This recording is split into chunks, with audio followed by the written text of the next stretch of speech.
Hey guys, my name is Angela Roeser. I'm a freshman music education major who loves playing flute, and I believe musicians are everywhere, and I consider myself to be one.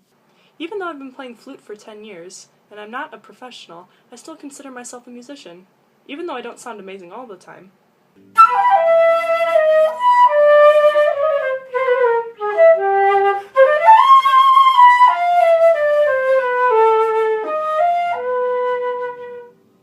But I'm proud of how far I've come, and I think other musicians should be proud of their progress too. I believe a musician to be anyone who dabbles in music at all, regardless of skill level. So keep that definition in mind when you listen to this next musician.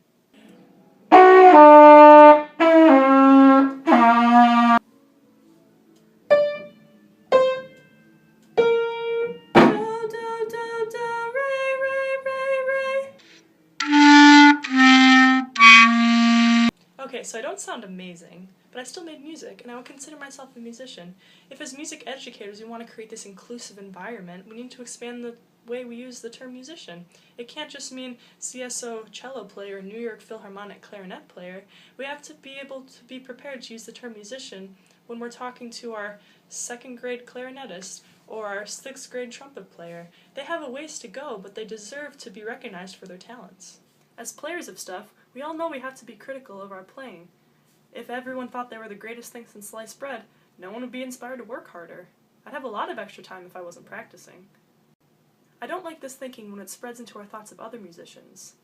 We expect perfection because of digital recordings, and we hear all the edited things sounding amazing, but in the live performance, if we hear a mistake, we automatically think that person's not a musician, or that they're not good. We all started our musical journey as beginners. And if you tell me that you're as good as you are now as you were when you first started, without any practicing, well then I'd do this. Liar! I wouldn't actually do that, but do you see what I'm getting at? We shouldn't put other people down just because they are not as good of musicians as we are. In fact, we should offer them help, because that's what musicians do.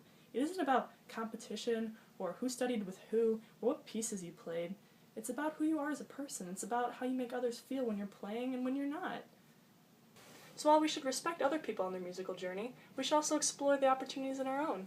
Like, we should explore other kinds of music that we didn't know we would like, or that weren't available to us. Like, before I came to college, I only liked Western romantic music. You know, Strauss, Respighi. But when I came to college, I learned there were so many other kinds of music.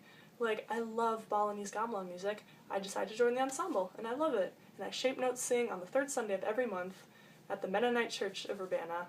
And I listen to Irish dance tunes day in and day out, and I never thought I would do that until I came to college.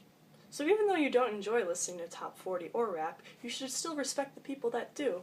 And the day that you accept that is the day you might find some music that you love. You may find that you love singing songs and the note heads look like Rambai, or you might discover your heritage music that you also enjoy. Don't count things out just because you haven't tried them. Give them a chance. That's it for me today. I'll see you guys next week.